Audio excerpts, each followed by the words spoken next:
La politique, et ça, message, non, Ezali Bakadre, cela veut dire chef de l'État, Awan Esko Fondamis. Batunius, oh, va travailler na Nyanganatawan. Oh, va travailler na Manibosa, le Libanda. Oh, Ezali des signaux forts, il y a déjà que ma bezali. Ce qui va salir, oh, il y a yo, monter manayo, va salir au bout. Boni, pour nayo, va se préparer. Et ça déjà préparation, mon co va se préparer pour un message à vous déjà qui était tous en abinoté. Oh, yo signe à Bolisa, signe à sabotage. Puisque chef de l'État, les grands de bon fonctionnement, président qui na yipsibino ke et loko yo tangu to kinda ki na tournon na chef de l'État. Chef de l'État, Kabila préparé qui ba généraux, a préparé qui ba oh yo basa le coup d'État na absence na biso, même to na grand Kassai. Donc, si nous avons le raté, nous avons répliquer et pas Jean-Marc Kabonda Kabon. Donc, c'est comme ça, nous sommes combattants et des pèses. Voilà, nous sommes tellement énervés. Nous sommes énervés et coquilles pour ça la matin. D'abord, sécurité, il y a besoin de à l'immédiat, il y a besoin de tical. Toyeba, et l'autre nini, oh, il va se préparer. L'injustice va saisir le dossier à l'immédiat. Puisque justice est menacée. Comment Moutou Azali Batingé? La police a eu à ça nous salanaï. Au simbié armé. Au Boumaï, Bambaké à un niveau à auditorat. Mais bon, le niveau de justice. Bien vous que ça, le commissaire de sous justice, c'était bon qui était sur le terrain, sans ordre de démission, sans un document où ils allaient justifier. Bien beaucoup comme on a ici, quand oh, Talabiro, saccagé, bas document, Bapanzi. C'est inacceptable. Violation à domicile. Violation à domicile. Donc, qui n'a salon. Donc, comment tu n'as population est-ce que président Yemoko Azalaki sur place donc Azalaki Ayebelaki président da combattant. Ayebelaki qui va y être pour eux ils ont pas être pas pour moi. C'est beaucoup d'ailleurs à l'ingaz à vivante. C'est beaucoup d'ailleurs à l'ingaz à vivante. OK, so tozo mituna qui a donné non, Montignon ça peut sortir de voir. C'est ça la question que je pose. Donc voilà. Le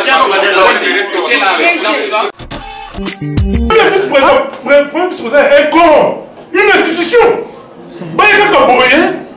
Bakota na kati ya lupango et puis bakota na panzi na bio partout ba panzi c'est quoi ton combat mais mutuna moko boy mutuna pour vous avez pas émotionné mutuna moko surtout bibé na présidence de la République les na structure mo jiraka ba garde républicain wana et parmi les éléments cités dans ces résidences ba iko sala saccage oyo et sabotage oyo ezali ba garde république. Est-ce que na politique message wana oyemoni ya ndenge nini iska non oyebi eloko mona kwa bisayo ngai na longo na ko na ballon d'essai wana moko lobi ni ko ballon d'essai c'est-à-dire ba infiltrer oui ballon d'essai on dit bazombe ka batala nanu to affaiblir dans Kaboun pour tomber la besoin. C'est-à-dire, les ambitions là, Bango. Ce problème, c'est pas la mission, il faut tous être vigilants. Nous sommes au pouvoir, nous devons être aussi du pouvoir. Parce que quand on est secrétaire national, nous sommes les enfants légitimes de Fatih. Nous sommes les enfants légitimes de Fatih, la politique de nous. Si vous trouvez ma cousine, ma nièce, ma Sika, il y a Bana légitime. Je crois que nous tout fait Bana. Mais surtout dans Bana. Il y a Fatih. Tant que Bana Fatih, Fatih est le président. Il y a deux personnes. À un mandat spécial. À Pessina. Dans l'aide, il y a un papa dans les noms. On comprend. Si quoi, ma cousin, ma cousine, ma neveu.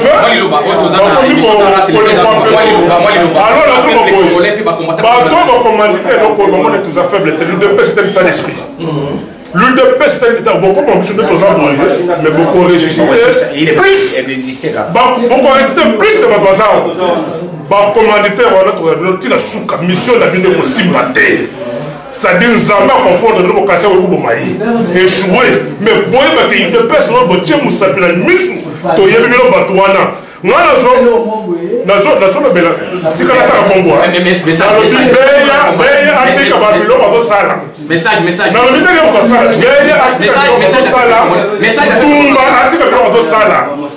Là, c'est un peuple congolais, bichon, tous à la debout. Tous à la debout. C'est-à-dire les ennemis d'hier, il y aura un chef de l'État, pour ce peuple congolais. Nous devons récupérer la situation. Pour voir les bichons. Il y a Fachi, tant que la Fachi est président, il y a deux presses, a un mandat spécial. Après ça, la lègue n'a pas la mission. Mais non, on comprend si quoi, ma cousin, ma cousine, ma neveu,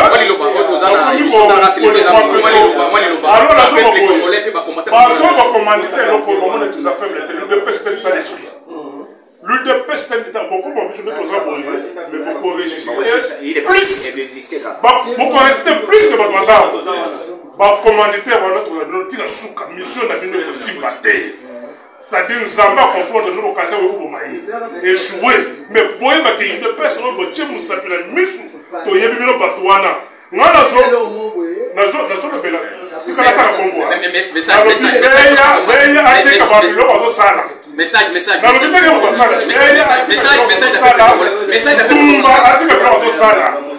Là, c'est un peuple congolais, bichon tous à la debout. Tous à la debout. C'est-à-dire les ennemis d'hier, il y aura un chef de l'État, pour ce peuple congolais. Nous devons récupérer la situation. Pour voir les bichons, il faut tous travailler.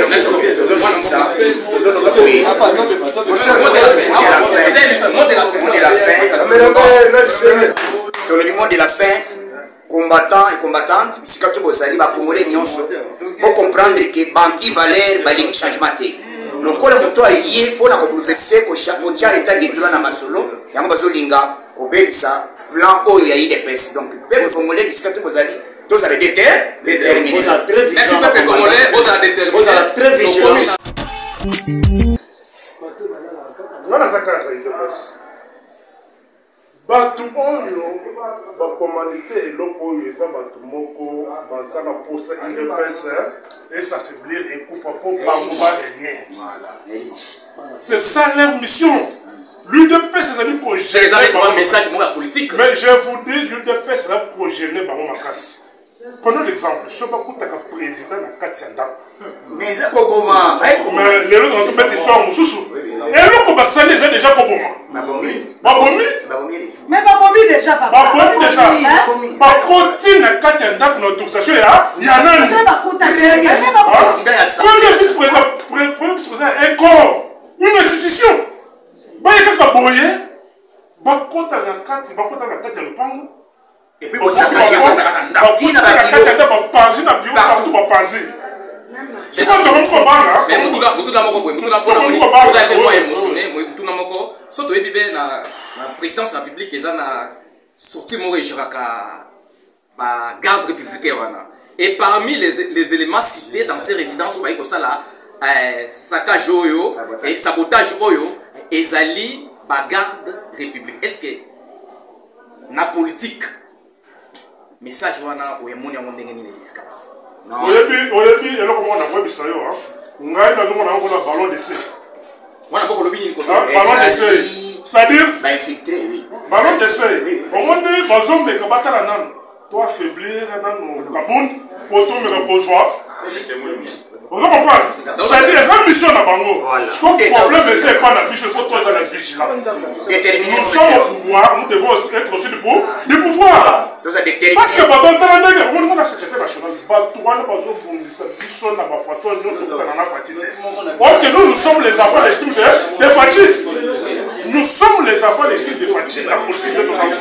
Si quoi tout na ba cousin ba cousine ba nièce ba balinga bazo sika ya bana légitime si quoi pour nous tout faire bana biso tout ça bana.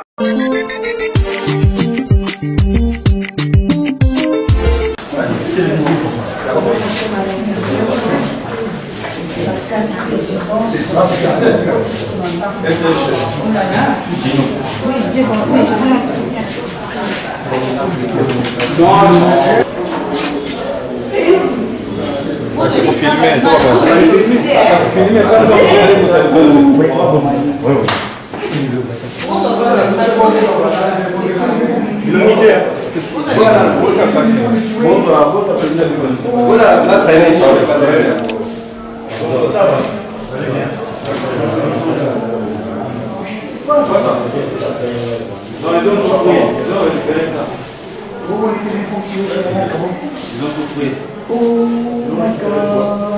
Non, mes affaires, téléphone, porte-monnaie.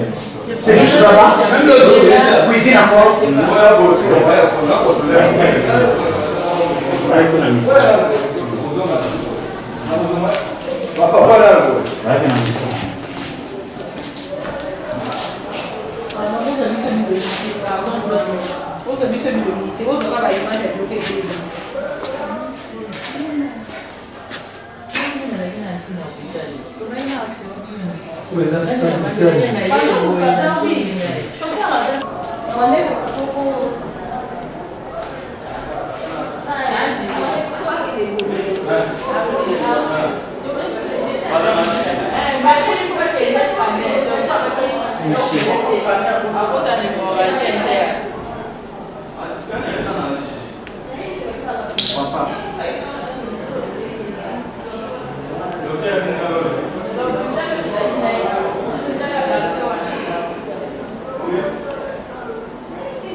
Ya Olanda yoka son télévision chaîne oyo ezali lisu likolo ya lisu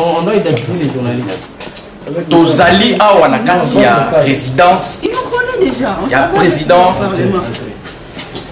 Jean-Marc Bakabund pe azali vice-premier président ya Assemblée nationale esika rapide kotala acte ya vandalisme oyo esalami na kati ya cabinet na ye pe na kati ya lupango na ye. Est-ce que na bureau ya mokonzi la qualité na député national pe vice-président ya Assemblée nationale et pe président ya parti au pouvoir biloko aboye caméra balancée dans le total terrain place makambo ezo koleka ezalaki ndenge ni total.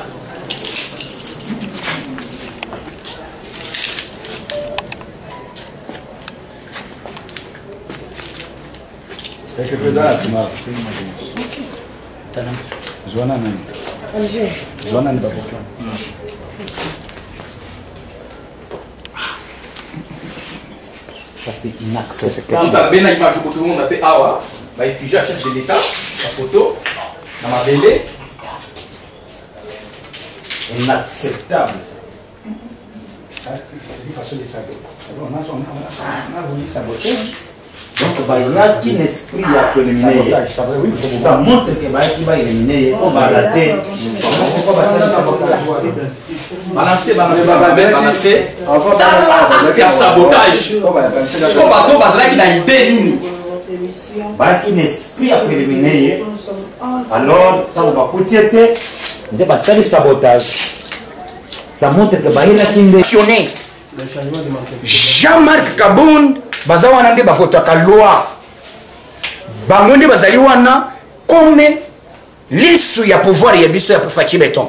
Comment bino bo 8 ans malgré bino boyoki de bolobi mutu na bino bakangi ye bakene na auditorat mais bolandela dossier comment bokoki koya na place oyo pe butu na intention ya kobomba soki Jean-Marc Kabunda alalaki awa. Je pense que donc boyaki na mission ya koboma ye. Voilà. Donc oh ils allaient déjà assassinat. Parce qu'on a politique acte oyo. To tchana no juri bakama juri ya ba droit mopazi. Na politique et ça message ni comment on a appelé. Non, ils allaient ba cadre, cela veut dire chef de l'état awana esko fonga mission. Batunios oh ba travailler na nyana katawan. Oh ba travailler na boss la libanda. Oh ils allaient des signaux forts ya c'est déjà que mabezali. Soki basali oyo ya yo motema na yo basali yo boyi. Boni pona yo bazo préparer nini. Et ça déjà préparation moko baza ko préparer pour le message ya c'est déjà que était toza na binoté. Oyo signe boyi za signe ya sabotage. puisque chef de l'état les garants de bon fonctionnement président kendaki na yebisi bino ke eloko oyo tango tokendaki na tournoi na chef de l'état Kabila préparaki ba généraux a préparaki ba oyo basala coup d'état na absence na biso ndenge tozaki na Grand Kassai. Donc si yango lokolo est raté bato na basiriki ba yeko ça ko répliquer et pas Jean-Marc Kabonda. Donc biloko bongo na mo petite. C'est comme ça biso ba combattant ya IDPS. Voilà, toza tellement énervé. Tozali énervé et koki ko sala maté. D'abord, sécurité na biso mo to bani na bosema na minute. À l'immédiat biso mo to tikali. To yeba et loko nini oyo bazali ko préparer to lingi justice ba saisir dossier à l'immédiat. Puisque justice ezali menacée. Comment mutu azali batingé la police a sali musala na ye. Aussi mêlé armes. Obomaye bakei na niveau ya auditorat. Mais bon, le niveau de justice. Bien, vous avez le commissaire de justice, bon, qui est sur le terrain, sans ordre de démission, sans un document, vous allez justifier, bien, beaucoup de ici, quand on y a un bureau, saccagé, un document, un panzi, c'est inacceptable. Une violation à domicile d'abord. Violation à domicile, donc, et ça, la makati, fina salon. Donc, comment on a mutuna oyo, population zotuna na minute oyo. Mutuna yango nini? Est-ce que le président est azalaki sur place ou azalaki qui est président za combattant ayebelaki ke bayaki bayaki sobo kutaye alinga za vivante sobo kutaye alinga za vivante question tozo mituna qui a donné l'ordre Montignon ça peut sortir de voir c'est ça la question que nous posons donc voilà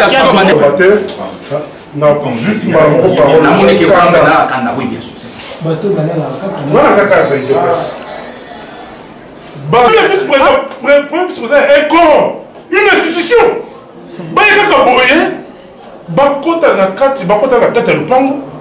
Et puis,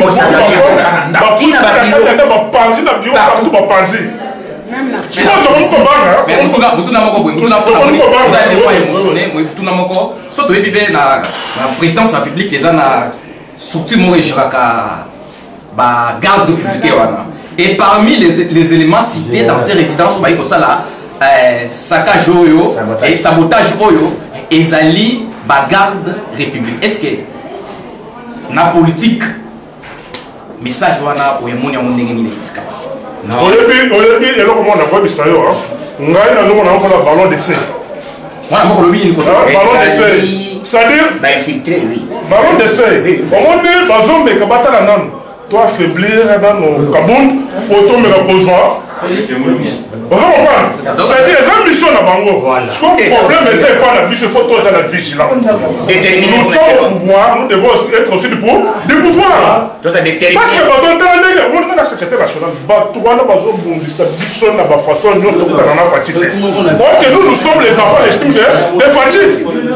Nous sommes les enfants légitimes des Fatih. La politique de si vous trouvez ma cousine, ma nièce, ma nièce, Sika, il y a bana légitime.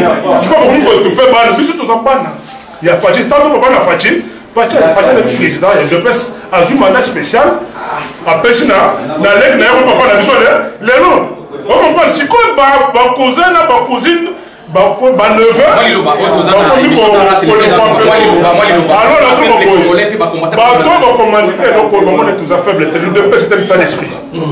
l'UDP c'est un état beaucoup ambitionné aux employés, mais beaucoup résisté plus. Beaucoup résisté plus que votre voisin. Bah commanditaire on a dit la souka mission la vie de possible mater. C'est-à-dire Zamba confondre le casser au Koumaï échoué mais boy bah il UDP c'est un botier moussapila mission to yebi lo batouana. Moi la zone bela tikala ta Congo. Mais ça message. Non,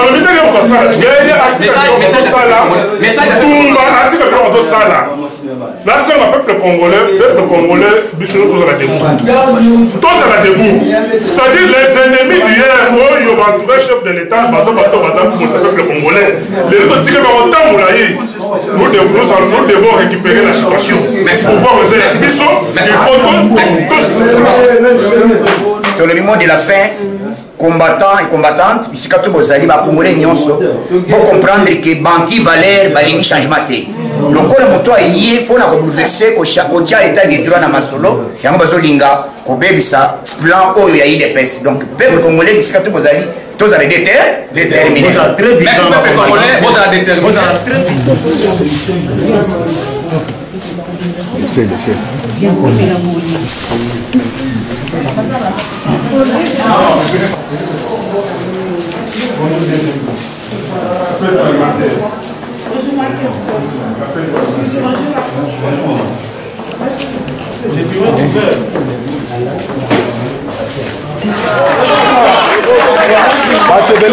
Bato Belete.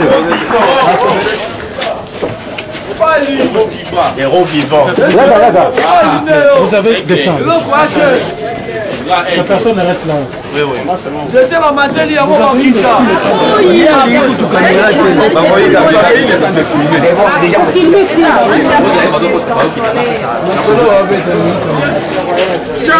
pas de mire. Du pogo, tu as la simanawa. Du pogo, biso to yaka mobondo. Du pogo, tu as mobondo. 500 000 gigas. 500 000 gigas. Du pogo, tu as mobondo. Vous venez de consulter.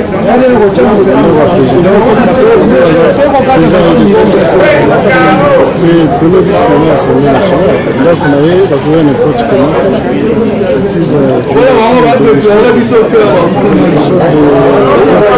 constitutionnelle. Là qu'on puisse les trouver, ces gens qui ont ces actes qui peuvent la solution.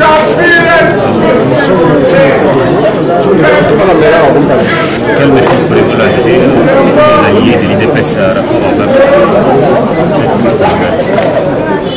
Vous savez, on va tirer d'abord la tête, qui est l'auteur, qui sont les commanditaires, qui ont opéré. C'est à ce moment-là qu'on pourrait donner le message aux jeunes de l'IDPS, mais en attendant, c'est la paix. Donc, vraiment, chez Alté, total, on commence à d'abord peut-être judiciaire. C'est pas la masse à la carte. Merci. On a tout encouragé. Ce sont des incidents de parcours. Nous sommes dans le pouvoir. D'abord, le pouvoir qui est intervenu dans le pouvoir. Ce sont des choses qui ne peuvent pas encourager. Heureusement que Maman Zate, c'est notre à l'émotion. Voilà, nous sommes venus l'encourager. Et on est satisfait de notre visite. Si tout le monde est retourné à la ici que solidarité. Bisobana MSC, mouvement de solidarité pour l'échange. Donc solidarité, ils ont la carte de la Bissau. Merci. Merci au sein de l'IDPS. Bana du Kassai central et des bandes Chokwe et Moundou de Walaba. Kété Salampassou, Mwala du Kassai central et Kuba du Kassai. Pende du Kassai et des bandes.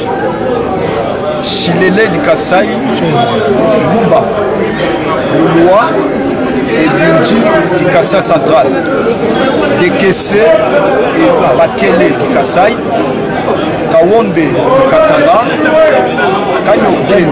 Kanyoka et Songede de Lomami et Maniema, Tetela et Mongo de Sankourou et de l'Équateur, les Congo du Bas-Congo et Nande du Kivu. Déclaration de protestation des communautés unies au sein de l'IDPS Tshisekedi face à l'attentat, la violation du domicile et le pillage de la résidence du président Jean-Marc Kaboum à Kaboum, président national Haï de l'IDPS Tshisekedi et premier vice-président de l'Assemblée nationale de la RDC. Nous, communautés unies au sein de l'IDPS Tshisekedi, sommes profondément indignés, attristés et préoccupés par les actes de barbarie, de vandalisme et de pillage prémédités par un groupe de malfaiteurs et pris de multiples antivaleurs, se faisant passer pour des intouchables. Affectés par ce comportement qui sape les efforts de l'avènement de l'État des droits en République démocratique du Congo, préoccupés par le sabotage le détournement des deniers publics par certaines personnes se croyant des petits princes et décidèrent à la place du chef de l'État, Félix Antoine Tshisekedi Tshilombo. Conscient du danger que court le peuple congolais dans son ensemble et les institutions de la République démocratique du Congo, au regard des faits décrits ci haut, les communautés unies demandent à son Excellence, Monsieur le Président de la République, Félix Antoine Tshisekedi Tshilombo, ce qui suit.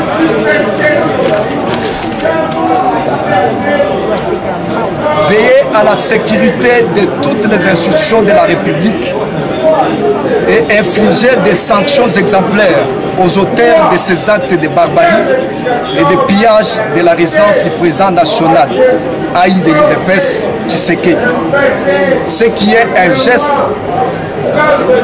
de fragilisation des institutions. 2. Rappeler à l'ordre les différents dirigeants de l'armée sur la nécessité de sauvegarder les institutions de la République. 3. Veiller à la non-privatisation des services publics, particulièrement, la garde républicaine. Les communautés unies au sein de l'UDPS Tshisekedi rappellent à tous les animateurs politiques les sacrifices et les efforts consentis par ce digne fils de la République. Aujourd'hui, victime de la machination orchestrée par des forces obscures qui cherchent nuit et jour à affaiblir le régime du président Tshisekedi et surtout la tête du chef d'État. Enfin, nous alertons l'opinion publique, tant nationale qu'internationale, sur les menaces de certains pilleurs des fonds publics et leurs acolytes qui, depuis plusieurs mois, cherchent à obtenir la tête de l'honorable Jean-Marc Kabunda pour ainsi obtenir la fragilité de l'UDPS Tshisekedi et du président Félix Antoine Tshisekedi Tshilombo, chef de l'État. Faites gaffe.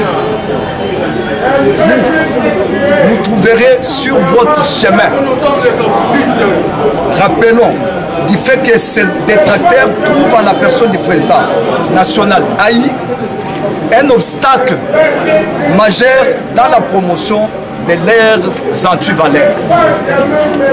Nous sommes et restons engagés au sein de l'UDPS Tshisekedi pour soutenir le président Félix Antoine Tshisekedi Tshilombo ainsi que son compagnon d'élite, le président Haï Jean-Marc Kabunda, Josué et Caleb, nous légués par notre patriarche Etienne Tshisekedi Wamouba, fait à Kinshasa le 13 janvier 2021. Merci. On est l'autre. Ezali signe ya sabotage, ya pouvoir, ya oyo biso tobundela état de droit, tobundela démocratie. Tokoki ko permettre biloko boye sala mati. Comment Jean-Marc Kabunda, qu'est-ce qu'il a fait? Et le Koni Nasali m'a puisque conseil des ministres et lobby mutunyonso oya kokene na sens unique quel que soit rang yo pour vous sanctionner. Jean-Marc Kabunda bazawana nde bakotaka loi. Bamonde bazali wana comme lisu ya pouvoir ya biso ya kufachi beton. Comment bino bo 8 ans malgré bino boyoki le bolobi mutrabile bakangiye bakene na auditorat. Mais bolandi le dossier. Comment vous pouvez y aller à la place OUP Boutou? Mais attention, il y a ce que Jean-Marc Kabunda, là qui a je pense que la Linga va boumaï. Donc, Boyaki na mission, il y a boumaï. Voilà. Donc, oh, ils allaient déjà assassinat. Parce qu'on a politique, acte Oyo. Pour je sais pas comment jouer à droit mon pays. La politique, et ça, message, pour mon avis. Non, ils allaient à cadre, cela veut dire chef de l'État, à Wan est-ce qu'on fait la mission? Batunios, oh, va travailler na Nyanganatawan. Oh, va travailler na Manipose à la Libanda. Oh, ils allaient des signaux forts, il y a déjà que ma bezali. soki basali oyo ya yo motema na yo basali yo boni mpo na yo bazoprépare nini eza déjà préparation moko baza kopréparé mpona message ya kolakisa déjà kete toza na bino te oyo signe ya boye eza signe ya sabotage puisque chef de l'état les garants de bon fonctionnement président akendaki nayebisi bino ke eloko oyo ntango tokendaki na tournon na chef de l'état kabila apréparaki bagénéraux apréparaki bato oyo basala coup d'état na absence na biso ndenge tozalaki na grand kasai donc signe yango lokola erate bato wana basiliki baye korépliquer epa Jean-Marc Kabonda Kabonda donc biloko bongo nango pete te c'est comme ça biso bacombattant ya IDPS voilà toza tellement énervé tozali énervé ekoki kosalama te d'abord sécurité ya biso moko tobangi na kosema nango na minute alimedia biso moko totikali toyeba eloko nini oyo bazalaki koprépare tolingi justice basaisir dossier oyo alimedia puisque justice ezali menacé comment mutu azali batindi la police ayi asali mosala na ye osimbeli arme oboma ye bakei na niveau ya auditorat mais bolandela niveau ya justice bino bokoki kosali commissaire lisusu justice te bokita sur terrain sans ordre de démission sans un document oyo ezali kozustifie bino bokoma na esika oyo tala biro saccagé badocument bapanzi c'est inacceptable violation à domicile donc esala makati tina salon tokokoma kuna mutuna oyo population totuna na bituni mutuna yango nini est-ce que président ye moko azalaki sur place donc azalaki ayebelaki président aza combattant ayebelaki ke bayaki oyo bayaki baboma sobokuta ye alinga azala vivant te sobokuta ye alinga azala vivant te question tozo mituna qui a donné l'ordre mutu nyonso apesi ordre voir donc c'est ça la question que je pose donc voilà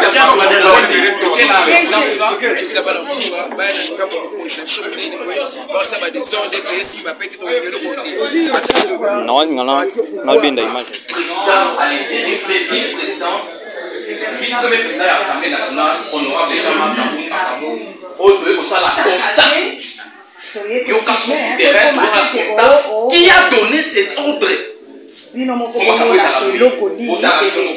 soi-disant parce que bamemi un certain problème sabotage oyo na auditorat aleboye basalaje mais on se demande président assemblée nationale sabotage oyo toyebi te nani apesi ya ordre tokotala tu vois ouvre là-bas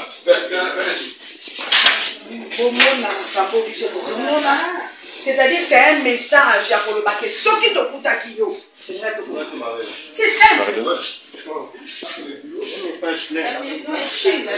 quelque chose qui a été déjà prémédité. Ils ont profité, voilà.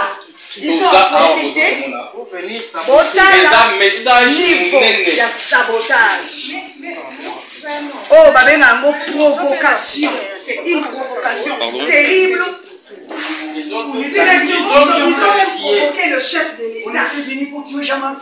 Premier fils. Président de l'Assemblée nationale. Quand à la Congo,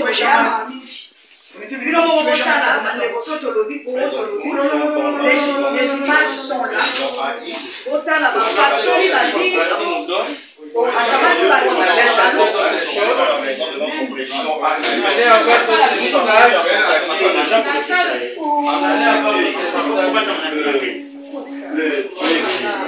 On était venu pour tuer Jean-Marc. Eh oui. Oui, oui, c'était vraiment une mission bien préparée. Voilà, peuple congolais. Et regardez vous-même qu'est-ce qui s'est passé ici. Vous allez salon là, vous regardez. Vraiment, je prends les images. Autant la ndenge basaka. Oui, mon frère. Allô? Allô? Je peux prendre ça. Venez de l'autre côté, ça va fini.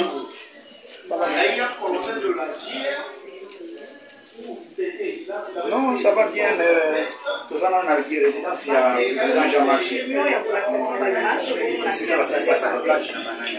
En tout cas, botala ba pratique aboye. C'est que ça la message moko ya mabe la politique ko bango wa politique ba yebi et loko e préparer qui ya lobby.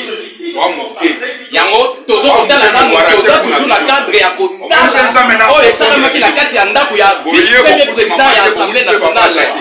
Mais on aura ça Jean-Marc Kaboul à défendre mission la bino esili démocratie dans le événement est installé donc les liboso tout à l'heure bino se prépare qui biso se prépare qui mais biso za kana nzambe c'est les fois tozo na nzambe tozo continuer kana nzambe donc la bino bozo na ba démon na bino bo échouer ka dilibela pene mo rolimo na mboka oyo boto na bato mobutu na bakenda biso tozo kaka tozo continuer tozo na bino kaka on se fatigue pas bino bo continuer kaka. En tant que communicateur du parti, je dois vous dire, aujourd'hui, c'est la honte de notre pouvoir, c'est qu'on est en train de voir. C'est monsieur Jean-Marc l'Honorable a deux casquettes. Il est d'abord député national et puis il est président du grand parti UDPS. C'est lui qui avait à diriger les opérations pour que Fatih puisse retirer sa signature. Nous, les combattants, on va y faire pression sur la révolution ici. Aujourd'hui, on va saboter sa maison.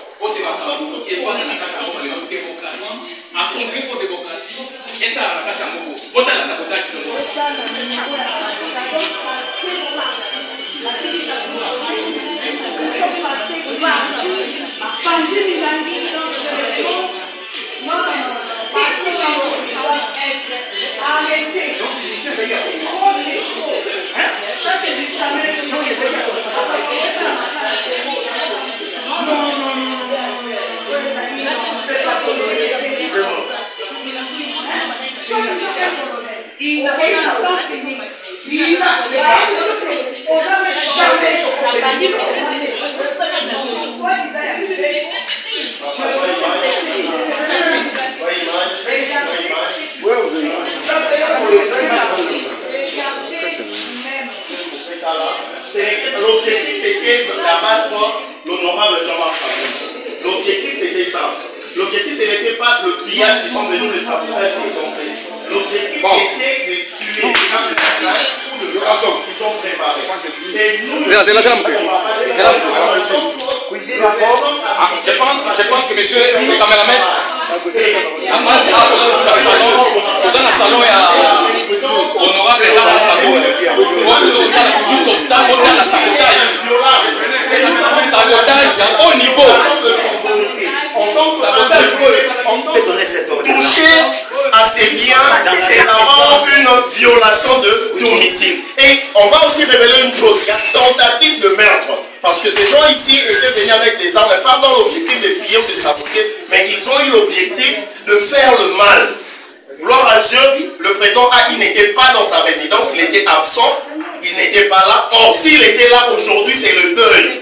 S'il était là aujourd'hui, c'est le deuil. Ces gens ici avaient eu un objectif précis. Le donneur de l'ordre a donné qu'on puisse éliminer, exécuter. L'ordre, c'était ça. C'est ce qu'on est en train de constater ici. Nous sommes dans sa cuisine. Voilà ce qui s'est passé dans la cuisine. Les gens qui ne sont pas venus voler, ils sont que sabotés. Et quel message voilà. À tous les combattants de l'UDPS qui vous regardent à ces moments-là sur les gens en tête de Yokason Télévision? Pour le moment, je vais lancer un appel. Etienne Tshisekedi, l'exemple de l'Limité nous disait, prenez-vous en charge. On ne peut pas laisser, on demande à chaque service compétent puisse faire son travail. Il y a la justice, il y a la CNS, même du côté, vous appelez les généraux, ils vous disent que la place ordre où c'était. Ça c'est grave vraiment. Il faut d'abord identifier qui a donné l'ordre pour faire tout ce sabotage ici et arrêter le monsieur, l'amener devant la justice qui puisse répondre de ses actes. Parce que nous avons prôné l'état de droit. Ça, c'est maintenant un état de sabotage. On a saboté le député national, on a saboté tout un parti qui est l'UDPS. Merci. Mesdames et messieurs, nous sommes toujours ici. On prend le patron de Yokason Télévision, on est des communicateurs aussi de la présidence de la République avec lui. Tokobeta, moi c'était Tokobeta, Eza Poete, Kotia Kimia, Pe Kolobela, Ko dénoncer, Babiloko Yaboé, Oyo Salami, la carte ya résidence, il y a Moko, Oyo tout ça la fierté, la carte de la République démocratique du Congo. Moi, Namboka, na Oyo Somoni, impression na yo, Ezali, Bon, oui, ça, on a déjà une mission bien préparée. Mission préparée pour l'année, il faut pas abattre Jean-Marc Kabonda. Est-ce que d'abord, non, d'abord, au sommet, dossier, il y a sens unique. Et l'ongoli, JR, na niveau bazali, il y a une résidence privée. Sans JR, sans militaire. Dans le but, sans résidence privée. Sans militaire. Sans militaire, ok, c'est bon. C'est pourquoi moi je vais vous dire ceci. Et le voyage.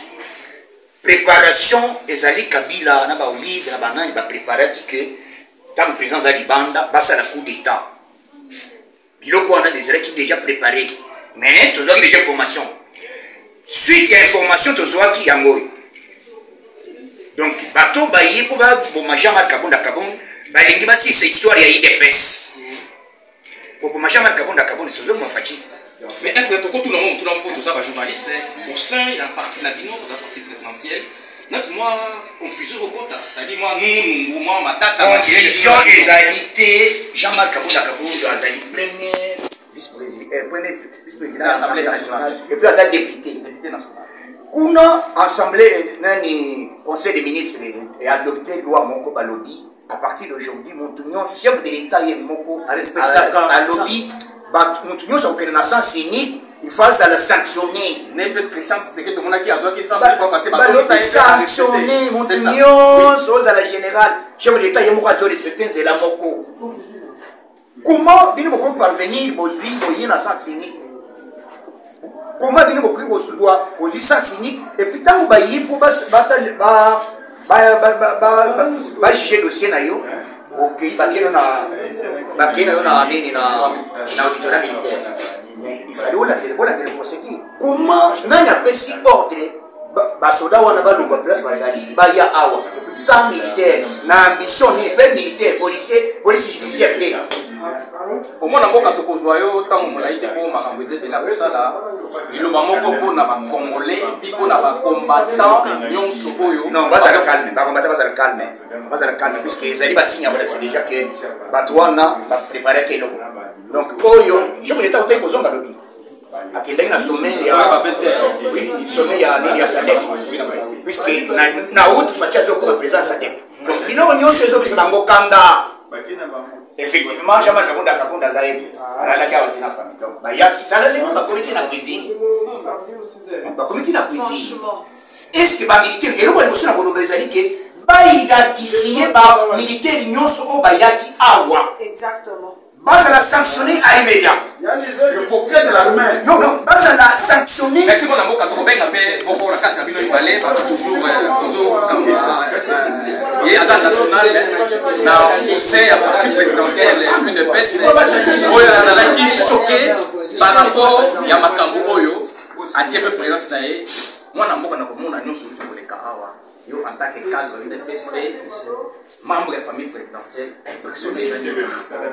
Il y a acte à faire vraiment, monsieur le journaliste, moi, aussi sur le matin, juste par rapport à la monique qui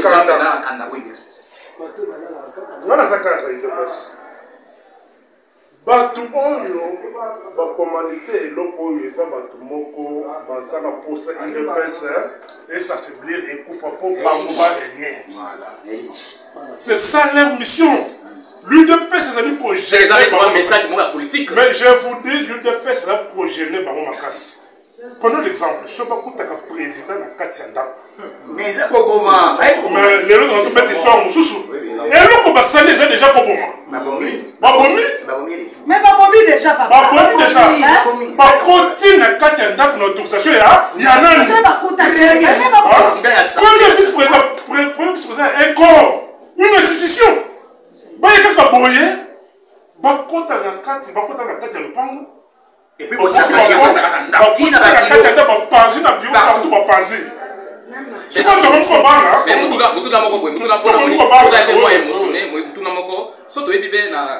présidence de la République, ils ont sorti la garde républicaine. Et parmi les éléments cités dans ces résidences, saccage et sabotage, ils allaient la garde républicaine. Est-ce que na politique message wana oyemoni yango ndenge nini esika oyebi eloko moko nakoyebisa yo ngai nazomona yango na ballon d'essai wana boko lobi nini kote ballon d'essai c'est-à-dire ballon d'essai omoni bazomeka batala nano to affaiblir nano kabuni po tomeka kozwa vous comprenez? C'est-à-dire, c'est une mission à Bango. Ce problème, c'est pas la mission, c'est toi, la vigilance. Nous sommes au pouvoir, nous devons être aussi du pouvoir. Parce que, on a la secrétaire nationale, nous sommes les enfants légitimes des Fatih. Nous sommes les enfants légitimes des Fatih, la politique de nos enfants. Si quoi, on a ma cousine, ma nièce,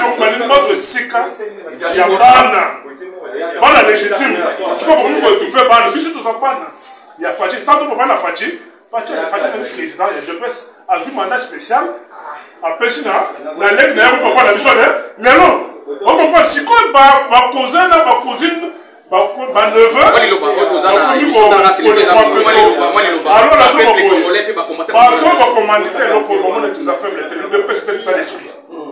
L'UDP c'est un état beaucoup plus de choses mais beaucoup résister plus beaucoup rester plus que votre mazar ba commanditaire notre la souka mission na bino ko simbaté c'est-à-dire zamba confondre nos occasions au maïs échouer mais boye ba ki UDP c'est no botie musapila misu to yebi bino batwana ngana zo le bela tikala ka Congo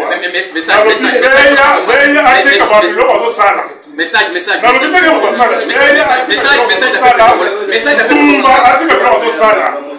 là c'est le peuple congolais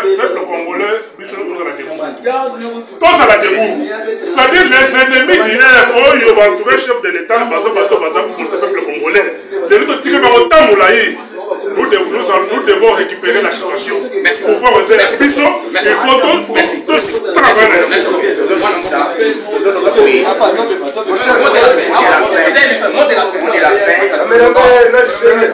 le mot de la fin combattants et combattantes si quand vous allez va congolais nyonso pour comprendre que banki valeur balingi changement té le col moto ayé pour na bouleverser ko chaque état de droit na masolo yango bazolinga ko bebisa plan oyo ya IDPS donc peuple congolais si quand vous allez tous allez déterminer merci peuple congolais vous allez déterminer vous allez très vigilant il y a visite la biso vous allez très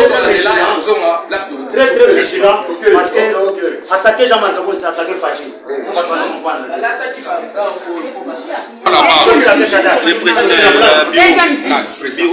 président bureau de l'Assemblée nationale. Le bureau de l'Assemblée nationale.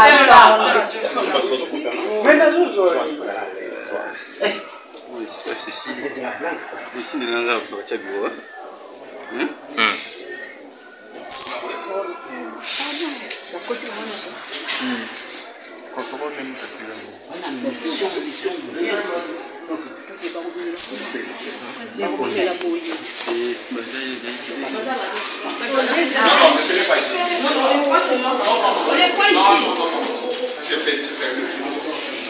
Quand il faut sortir, oui c'est ça, quand il faut sortir.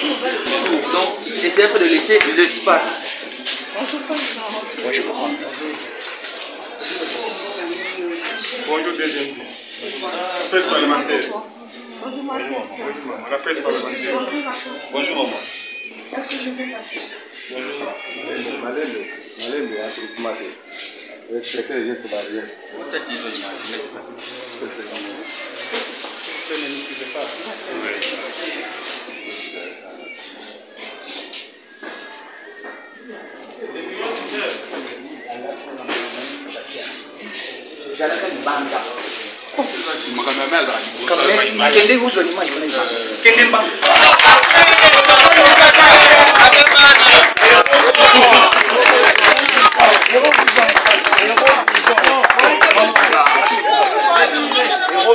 Le caméra descend. Héros vivant.